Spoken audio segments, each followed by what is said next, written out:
Girls, welcome back to my YouTube channel Blushing Beauty. कैसी हो आप सब? आई होप कि आप सब अच्छे होंगे, हैप्पी होंगे एंड सेफ होंगे। सो आज की इस वीडियो में लेके आई हूँ परफेक्ट ग्रूम कैसा, और ये वीडियो होने वाली है खास ग्रूम्स के लिए।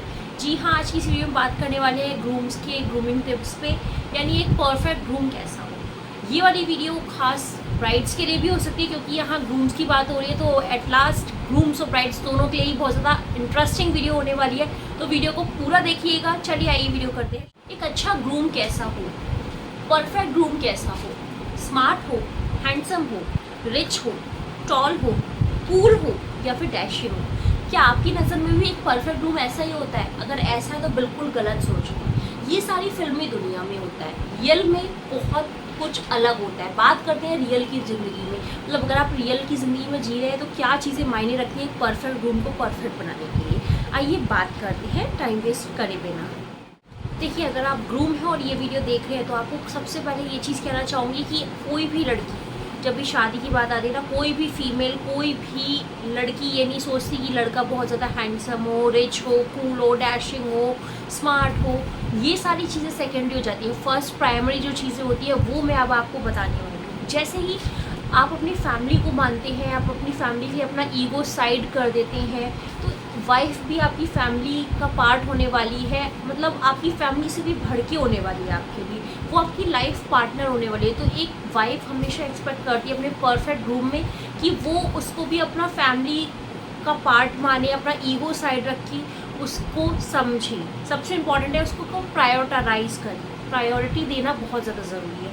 अपना प्रायोरिटी पे रखना अपनी वाइफ को, ये बहुत ज़्यादा ज़रूरी है। अगर आप एक ग्रूम है, ये वीडियो देख रहे हैं, तो आप ये बात समझ गए होंगे कि आपको अगर शादी के लिए सोच रहे हैं तो आपको अपनी वाइफ को प्रायोरिटी पे रखना है। दूसरी चीज़, अगर आपकी वाइफ कोई भी करियर गोल्स हैं उनके, कोई भी आगे फर्दर स्टडीज़ का प्लान है, जॉब करना चाहती हैं, तो आप उनको वहाँ पे रोकिए नहीं। अगर एज अ हस्बैंड आप अपनी वाइफ को या फीमेल को रोकते हैं तो वो ना आपके लिए रिस्पेक्टफुल नहीं रहेगा। एक फीमेल अंदर ही अंदर हर्ट होती है इन चीज़ों से, और अगर आप उसे सपोर्ट करते हैं तो वो आपका रिस्पेक्ट भी करेगी, आपको प्यार भी करेगी, टेंशन भी देगी, सब कुछ होगा। स्ट्रॉन्ग रिश्ता आपका रहेगा, रेदर देन कि अगर आप उसको हर चीज़ में रोकेंगे। करियर के लिए रोक दिया आपने, किसी भी चीज़ के लिए अगर आप रोकेंगे, टोक टकाव करेंगे, तो आप यहाँ पे ये चीज़ बिल्कुल मत कीजिए। अगर परफेक्ट ग्रूम आपको बनना है तो इन चीज़ों पर भी खास आपको ध्यान देना है। तीसरी चीज़ जो मैं आपसे यहाँ ये कहूँगी, देखिए शादी के बाद ना बहुत सारी चीज़ों में डिसीज़न की ज़रूरत पड़ती है।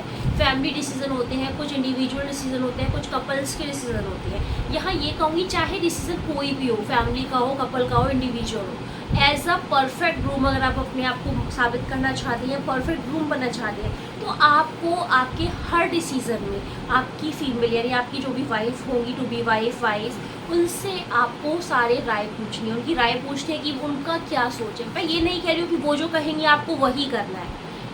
ये ज़रूरी नहीं है कि आपकी वाइफ हमेशा हर पॉइंट पे सही हो सकता है वो कई बार गलत भी हो सकती है। बट अगर आप उनसे उनकी राय मांगेंगे, उनका ओपिनियन मांगेंगे, तो ये ना एक रिस्पेक्ट को नज़र दिखाता है कि आप उनकी कितनी रिस्पेक्ट करें। आपको छोटी छोटी चीज़ों में उनकी केयर है कि हाँ भाई उनकी राय भी इम्पॉर्टेंट है। इससे वुमेंस में, फीमेल्स में ना बहुत ज़्यादा पॉजिटिविटी आती है, और जब ये चीज़ किसी फीमेल के साथ होती है तो वो ना सामने वाले इंसान को बहुत ही रिस्पेक्टफुली देखती है। इससे आपका रिश्ता ना बहुत स्ट्रॉन्ग होता है। तो इस छोटी सी बात पे आपको ज़रूर गौर करना है। देखिए, कई बार ऐसा होता है, कई बार मैंने ऐसा देखा है कि कई बार शादी के बाद मान लीजिए आपके रिश्तेदार घर पे आए हैं, रिश्तेदार घर पे रुके हुए हैं, आपने रिश्तेदारों से पूछा, उनकी आओ भगत में लगे हुए हैं। हाँ, आपने चाय पानी लिया नहीं लिया, खाना खाया नहीं खाया, आपका ध्यान ही नहीं चाहता है आप अपनी वाइफ से एक बार पूछ लें कि तुम भी रेस्ट कर लो, तुमने खाना खाया नहीं खाया। या फिर अगर मैं कहूँ ना, वीकेंड्स पे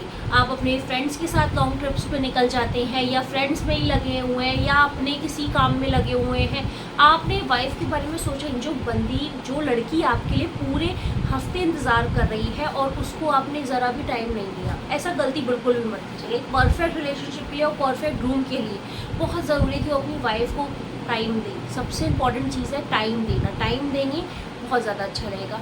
और कोई भी और रिलेटिव आया है, फ्रेंड्स है, वो सेकेंडरी है। पहले आपकी वाइफ है आपके लिए, आप उससे पूछिए कि उसने खाया नहीं खाया, उसने रेस्ट लिया नहीं लिया, अगर वो सही है नहीं है, तबीयत ख़राब है, तो उसका पूरा ख्याल आपको रखिए, क्योंकि वो आपके लिए अपना घर बार सब छोड़ के आई है। परफेक्ट ग्रूम के लिए चीज़ होना बहुत ज़्यादा ज़रूरी है। और अगर आप ब्राइड ये वीडियो देख रही हैं तो अपने अपने ग्रूम्स को ये वीडियो ज़रूर शेयर कीजिएगा, ताकि ग्रूम्स को भी पता चले कि शादी से पहले उनको परफेक्ट ग्रूम कैसे बनना है। एक और चीज़ आपसे कहूँगी परफेक्ट ग्रूम के लिए, देखिए शादी के बाद जब आप प्रेगनेंसी प्लान करते हैं, आपका बेबी प्लानिंग होती है, तो उस समय ना फीमेल की बॉडी में ड्रास्टिक चेंज आता है। उसकी बॉडी पूरी ऊपर से नीचे तक चेंज हो जाती है। हो सकता है बहुत ज़्यादा वीक हो जाए, बहुत ज़्यादा वेट और पुट ऑन हो जाए, तो आपको नहीं पता है क्या होने वाला है। अब आप देखिए, बॉडी शेमिंग करने की जगह अगर आप उसको सपोर्ट करेंगे अपनी वाइफ को, तो बहुत ज़्यादा अच्छा होगा। वो आपको रिस्पेक्ट देगी, आपका प्यार भी बढ़ेगा। लेकिन अगर आप बॉडी शेमिंग करेंगे, उसको डिस्करेज करेंगे, अरे तुम ये ऐसी होती जा रही हो, ऐसी लगती हो, तो ये आपके लिए सही नहीं। आपको नहीं पता कि आपकी जो फीमेल है, आपकी जो वाइफ है, उसने क्या सफ़र करके आपको ये खुशी दी है। तो इस चीज़ का भी आपको बहुत ध्यान रखना है। छोटी सी बात होती है आपके लिए, बस आप बोल देते हैं कि तुम अपना ध्यान ही रखती हो, कैसी होती जा रही हो, आप मोटी होती जा रही हो, पतली होती जा रही हो, कैसी होती जा रही हो, जो भी अगर आप अपने वर्ड्स बोलते हैं ना, आपके लिए बस ये चुटकियों का बात होती है, लेकिन फीमेल के लिए बहुत कुछ होता है।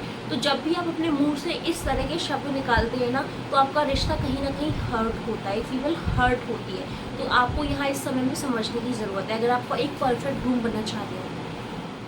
नेक्स्ट पॉइंट गर्ल्स ये कहूँगी, देखिए शादी, बहुत सारे लोग ना ये सोचते हैं शादी एक इंटीमेसी पे ही डिपेंड है, मतलब आफ्टर मैरिज क्या है, बस इंटीमेट ही होना है और कुछ भी नहीं। बट ऐसा बिल्कुल भी नहीं है। देखिए, जब आपकी वाइफ आपका, मैं दोनों ही केस के लिए कह रही हूँ, चाहे वाइफ चाहे मेल, दोनों ही, वाइफ हस्बैंड दोनों के लिए वैसा वर्षा है।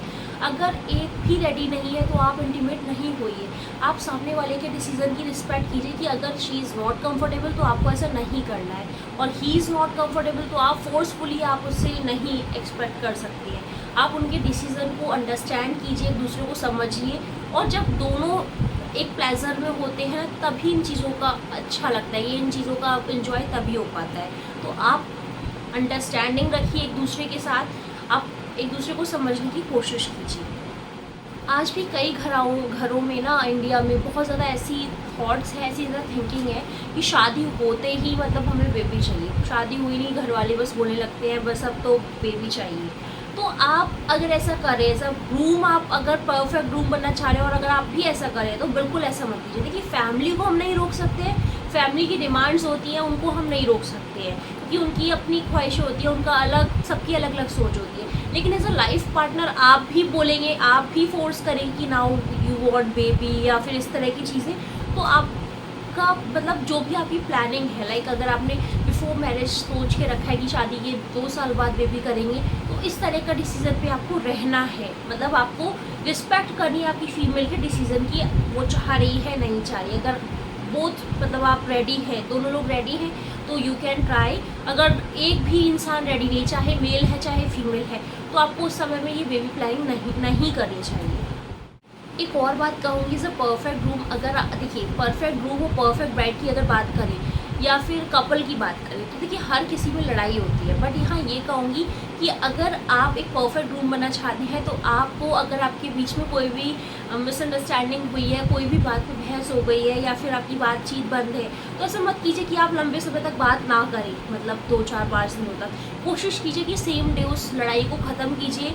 सोने से पहले, आप बेड टाइम से पहले एक बार उस लड़ाई को ख़त्म करना है, चाहे किसी के एंड से हो, फीमेल के एंड से, मेल के एंड से। अगर आपके बीच में बातचीत बंद हो जाएगी तो वो लॉन्ग टाइम तक जाएगा, उससे आपका रिश्ते पे इम्पैक्ट पड़ेगा। सही चीज़ ये होती है कि आपकी लड़ाई हुई दिन में, कोशिश कीजिए रात तक आप एट एनी हाउ उसको फिक्स कीजिए, उसको रिजॉल्व कीजिए। एक साइड से किसी ना किसी को कॉम्प्रोमाइज़ करना पड़ेगा, एडजस्ट करना पड़ेगा, वो कीजिए आप, चाहे मेल करे चाहे फीमेल। और परफेक्ट ग्रूम की बात हो रही है तो यहाँ मैं एक्सपेक्ट करूँगी ग्रूम ही समझने की कोशिश करें। हमेशा फीमेल्स गलत नहीं होती हैं और हमेशा मेल्स गलत नहीं होते हैं। जो चीज़ें होती हैं ना, वो सिचुएशन गलत हो जाती है, तो गलत सिचुएशन पे गलत चीज़ें हो जाती हैं, तब ये लड़ाई का कॉन्सेप्ट आता है। तो आप सिचुएशन को भूल के आगे मूव ऑन करने की कोशिश करें। परफेक्ट ग्रूम के लिए एक जो सबसे बड़ी बात होती है ना, वो होती है वाइफ की फैमिली। मतलब अगर आप वाइफ को सपोर्ट कर रहे हो, केयर कर रहे हो, रिस्पेक्ट कर रहे हो, सब ठीक है। अगर आप चाह रहे हो ना कि वाइफ आपकी फैमिली को रिस्पेक्ट करे, जैसा आप चाहते हो कि आपकी वाइफ आपकी फैमिली को ट्रीट करे, वैसा ही आपको भी ट्रीट करना पड़ेगा वाइफ की फैमिली को। ये मतलब है परफेक्ट ग्रूम के लिए आपको वाइफ की फैमिली को भी पूरा केयर, अटेंशन, रिस्पेक्ट देनी होगी। यू नीड टू अंडरस्टैंड कि फैमिली है, चाहे फिर वो वाइफ की हो या आपकी। देखिए, एक और बात यहाँ कहूँगी, दोनों के केस में है परफेक्ट ब्राइड और परफेक्ट ग्रूम, दोनों के लिए ही है। देखिए, पास्ट किसका नहीं होता। आजकल मुझे लगता है 100% में से 100%, 99.9% लोगों का पास्ट होता है, लेकिन आप कितने मतलब सेंसिबल है ये डिपेंड करता है सिचुएशन पे। आफ्टर मैरिज अगर आप पास्ट को बार बार अपने प्रेजेंट में ला रहे हैं और अपनी मैरिज लाइफ को डिस्टर्ब कर रहे हैं, तो ये बिल्कुल भी सही नहीं है, चाहे फिर वो परफेक्ट ग्रूम हो या परफेक्ट ब्राइड। अगर आपको एक परफेक्ट ग्रूम बनना है तो आपको पास्ट की चीज़ें पास्ट में ही छोड़ देनी चाहिए, चाहे फिर वो आपकी वाइफ का हो या आपका हो। अगर आपको पता चलता है कि आपकी वाइफ का कोई पास्ट रहा है, आप बार बार अपनी वाइफ को बोल रहे हैं उस बारे में, ना वो आपके साथ वो मूव ऑन कर चुकी है, न्यू लाइफ स्टार्ट कर चुकी है, फिर भी आप बार बार एक ही चीज़ सामने ला रहे हैं, तो इससे देखिए आपका रिश्ता ख़राब होगा, कुछ भी आपको हासिल नहीं होने वाला है। आप ये देखिए कि हर किसी का पास्ट होता है, वो पास्ट है, पास्ट को प्रेजेंट में नहीं लाना है। लास्ट में आपसे ये कहूँगी कि एक अच्छी शादी के लिए, एक अच्छा कपल बनने के लिए, एक अच्छे लाइफ पार्टनर, अच्छे परफेक्ट ग्रूम बनने के लिए या परफेक्ट ब्राइड बनने के लिए सबसे इम्पॉर्टेंट है कि आप एज अ कपल एक दूसरे को कितना अंडरस्टैंड करते हैं, कितना टाइम देते हैं और कितना प्रायोरिटी देते हैं। देखिए, प्रायोरिटी वर्ड सिर्फ कहने में अच्छा लगता है, लेकिन जब तक आप देते नहीं तब तक नहीं पता। मतलब आप ऑफिस से आए और आपकी वाइफ सामने बैठी हुई है और आप फ़ोन में बात कर रहे हैं, ऑफिस का ही काम कर रहे हैं, रेदर देन कि आप आके 2 मिनट उससे बात कर लें, वो भी सुबह से आपका इंतज़ार करिए कि हाँ आपके उसके हस्बैंड आएंगे, बात करेगी। तो छोटी छोटी चीज़ें होती है प्रायोरिटी के लिए कि भाई आप अपना काम कभी थोड़ा सा साइड कर दीजिए, अपनी वाइफ को भी प्रायोरिटी दे दीजिए। या वाइफ वर्किंग है तो सेम केस में मैं बोल रही हूँ, अगर फीमेल वर्किंग है तो मेल को वो टाइम दे, एक दूसरे को टाइम देना और प्रायोरिटी देना बहुत ज़्यादा ज़रूरी है। अगर ये वाली वीडियो आपको ज़रा भी अच्छी लगी हो, ग्रूम्स ब्राइड्स, तो इसको दिल से लाइक कीजिएगा, शेयर कीजिएगा, अपना कमेंट कीजिएगा। Thank you so much for watching my video. Have a great day, take care.